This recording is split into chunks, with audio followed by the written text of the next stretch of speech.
Hello everyone, இது உங்களோட மக்கு குக்கு. இன்றைக்கி நம்ம சேனலில் கிறிஸ்மஸ் ஸ்பெஷலான ரெட் வெல்வெட் சீரீஸ் பார்ட் 4ல் இருக்கும். இன்றைக்கி நம்ம ரெட் வெல்வெட் மார்பிள் கேக் பண்ண போகிறோம். வாங்க செய்ய ஆரம்பிச்சிடலாம். முதல்ல ஒரு கப் பால் எடுத்துக்கோங்க. இந்த பால் கூட 2 டீஸ்பூன் ஒயிட் வினிகர் சேர்த்துக்கோங்க. இதை லேசாக ஒரு தடவை கலந்து விட்டுட்டு ஒரு ஓரமாக 5 நிமிஷம் போல் வச்சுருங்க. இப்போது இன்னொரு பவுலில் 3 டேபிள் ஸ்பூன் உப்பு சேர்க்காத வெண்ணெய் சேர்த்துக்கோங்க. வெண்ணெய் வந்து சாஃப்டாக இருக்கணும். கூடவே 3 டேபிள் ஸ்பூன் எண்ணெய். எண்ணெய் வந்து வாசனை இல்லாத எண்ணெயாக இருந்தால் நல்லாயிருக்கும். இப்போது இந்த எண்ணெயும் பட்டரையும் நல்லா கலந்துட்டு 1/3 கப் வந்து பொடி பண்ண சர்க்கரை சேர்த்துக்கோங்க. சர்க்கரை 1/3 கப் எடுத்துகிட்டு அதுக்கப்புறம் அதை பொடி பண்ணி சேர்த்துக்கோங்க. இப்போது இது எல்லாத்தையும் நல்லா கலந்து விட்டிங்கன்னா நல்லா க்ரீமியாக மாறும். அது வரைக்கும் நல்லா ஒரு விஸ்க் வச்சு கலந்துக்கோங்க.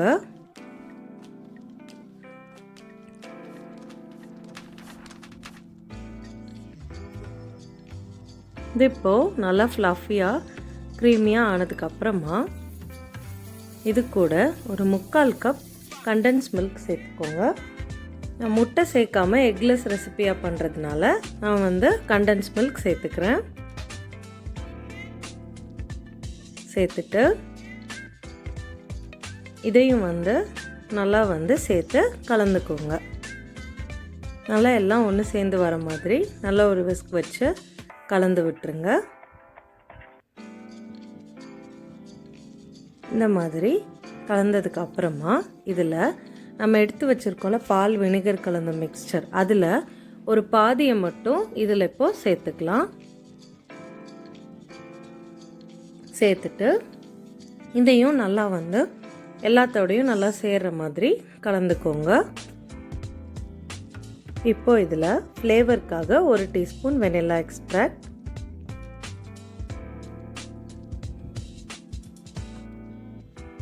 அடுத்து ஒரு சலடை வச்சுக்கோங்க.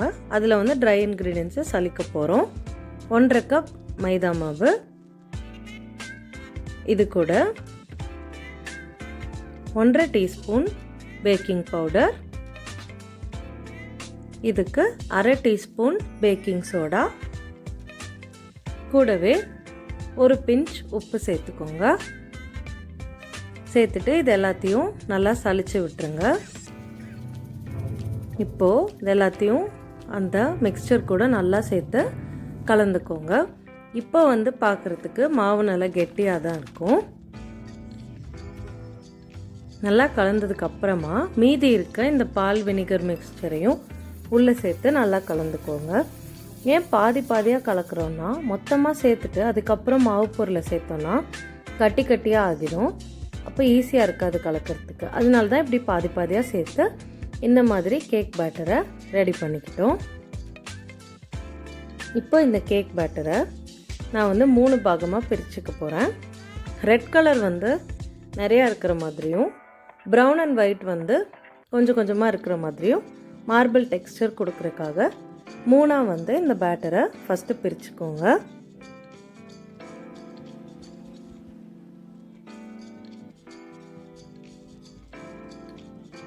பிரிச்சாச்சு. இதில் ஒரு பாகத்தை வந்து நான் அப்படியே வெனிலா பேட்டராக வந்து விட்டுற போகிறேன். ஒரு பாகத்தில் 1 டேபிள் ஸ்பூன் கொக்கோ பவுடர் சேர்த்துக்கோங்க. இது வந்து சாக்லேட் பேட்டருக்காக. கொக்கோ பவுடர் சேர்த்துட்டு நல்லா வந்து கலந்து விட்டுருங்க. இப்போது சாக்லேட் பேட்டர் வந்து ரெடி ஆயிடுச்சு.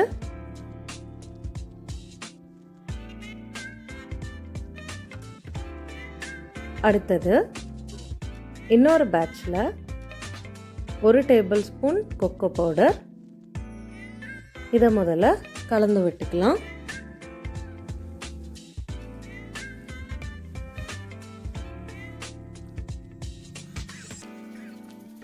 இதை நல்லா கலந்ததுக்கு அப்புறமா இதில் வந்து ரெட் ஃபுட் கலரை சேர்த்துக்கோங்க. நான் ஜெல் சேர்த்துறேன். நான் ஒரு 3 ட்ராப் மாதிரி சேர்த்துக்கிறேன். சேர்த்துட்டு இது எல்லாத்தையும் நல்லா கலந்து விட்டுருங்க.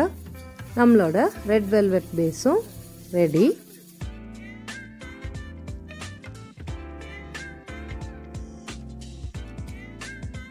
இப்போ red, brown and then white 3 ஃப்ளேவர்ஸும் ரெடியாக இருக்குது. நம்ம இப்போது 7 இன்ச் நான் வந்து கேக் பேன் எடுத்துக்கிறேன். 7 இன்ச் டின்னுக்கு நான் வந்து பட்டர் பேப்பரும் கட் பண்ணி வச்சுருக்கேன். இப்போது பாட்டமில் கொஞ்சமாக வெண்ணெய் தடவிட்டு சைட்ஸ்லேயும் நல்லா தடவிக்கோங்க. அடியில் ஒரு பட்டர் பேப்பர் வச்சுருக்கேன். வச்சுட்டு இப்போ இது மேலே நம்ம கேக் பேட்டரை ஊற்ற ஆரம்பிச்சிடலாம். 3 லேயராக ஊற்றணும். முதல்ல கொஞ்சமாக வந்து ரெட் கலர் லேயர் ஊற்றிக்கோங்க. அடுத்தது இதுக்கு மேலே நம்ம ஒயிட் கலர் ஊற்ற போகிறோம். நடுவில் இருந்து ஊற்றுங்க. இந்த ரெட்டோட நடு மையத்தில் ஊற்றுனீங்கன்னா ஒயிட் கலர் வரும். இப்போ இது வந்து அப்படியே வெளியே வந்து ஸ்ப்ரெட் ஆக ஆரம்பிக்கும். அடுத்ததாக ப்ரௌன், இதையும் கொஞ்சம் சேர்த்துக்கோங்க. இப்போ அடுத்து எகெயின் அதே ஸ்டெப்ஸை ரிப்பீட் பண்ணும். இப்போ ப்ரௌனோட சென்டரில் ரெட் கலர் பேட்டர் போர் பண்ணுங்கள்.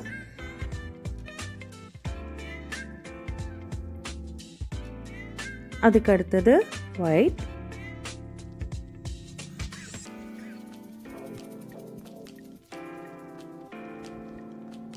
Continued by brown.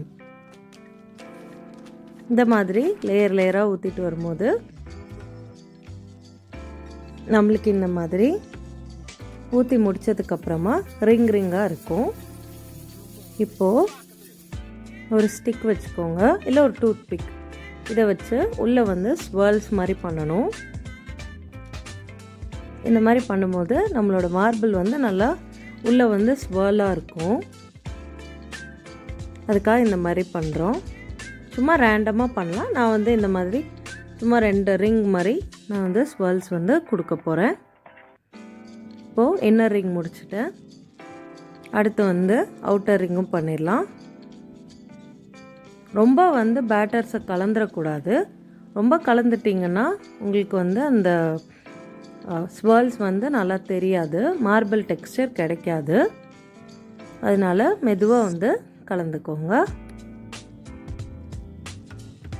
இப்போது ஸ்வர்ல்ஸ் ரெடி ஆகிடுச்சு. இதை வந்து நீங்கள் ஓவனில் பேக் பண்ணுறீங்கன்னா 180 டிகிரி செல்சியஸ்க்கு ப்ரீ ஹீட் பண்ணிவிட்டு 40லேருந்து 45 நிமிஷம் பேக் பண்ணுங்கள். ஓவன் இல்லாமல் பேக் பண்ணோன்னா ஒரு திக் பாட்டம் பேன் எடுத்துக்கோங்க. உள்ளே ஒரு ஸ்டாண்ட் வச்சுக்கோங்க. அதை லோ ஃப்ளேமில் மூடி போட்டு மூடி 15 மினிட்ஸ்க்கு ப்ரீ ஹீட் பண்ணுங்கள். இப்போ இந்த கேக் டின்னை உள்ளே வச்சுட்டு மூடி போட்டு மூடிட்டு லோ ஃப்ளேமில் 40லேருந்து 45 நிமிஷம் வரைக்கும் வேக வைக்கணும். ரெடி ஆகிடும்.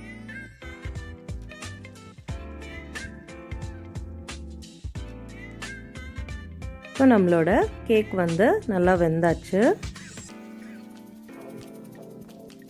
இப்போது ஒரு நைஃப் வந்து உள்ளே விட்டு பார்த்தீங்கன்னா, இல்லை ஒரு டூத் பிக் உள்ளே விட்டிங்கன்னா எதுவும் ஒட்டாமல் வந்துருச்சுன்னா நல்லா வெந்துருச்சுன்னு அர்த்தம். இல்லைன்னா இன்னும் கொஞ்சம் நேரம் பேக் பண்ணுங்கள். இப்போ இதை நல்லா வந்து ஆற விட்டுருங்க. ஆறினதுக்கப்புறமா நான் இப்படி எடுத்து வச்சுருக்கேன். பாருங்கள், நல்லா ஸ்பஞ்சியாக இருக்குது. இப்போ இதை வந்து நம்ம கட் பண்ணி பார்த்துடலாம். மேலே பாருங்கள், நம்ம பண்ண ஸ்வர்ல்ஸ் அழகாக தெரியுது. மேலே அந்த ப்ரோக்கன் பார்ட் வேண்டாம்னா நீங்கள் அந்த லேயரை மட்டும் ஸ்லைஸ் பண்ணி எடுத்துக்கலாம். நான் வந்து அப்படியே சாப்பிட போகிறதுனால நான் வந்து அதெல்லாம் வந்து கவனிக்கல. இப்போ பாருங்கள், உள்ளே நம்மளோட ஸ்வர்ல்ஸ் எவ்வளோ அழகாக தெரியுது பாருங்கள். ஒயிட், ப்ரௌன், ரெட்டுன்னு நல்லா டிஃப்ரென்ஷியேட் ஆகி தெரியுது. கேக்கும் நல்லா சாஃப்டாக மாய்ஸ்டாக ஸ்பஞ்சியாக இருக்குது. இந்த ரெசிபி ரொம்ப ஈஸியாக செஞ்சிடலாம். கண்டிப்பாக வீட்டில் ட்ரை பண்ணி பாருங்கள். ரொம்ப யம்மியாக இருக்கும். இந்த வீடியோ உங்களுக்கு பிடிச்சிருந்தா லைக் பண்ணுங்கள், கமெண்ட் பண்ணுங்கள், ஷேர் பண்ணுங்கள். மறக்காமல் மக்கு குக்கு சேனலுக்கு சப்ஸ்கிரைப் பண்ணிவிடுங்க. தேங்க்ஸ் ஃபார் வாட்சிங்.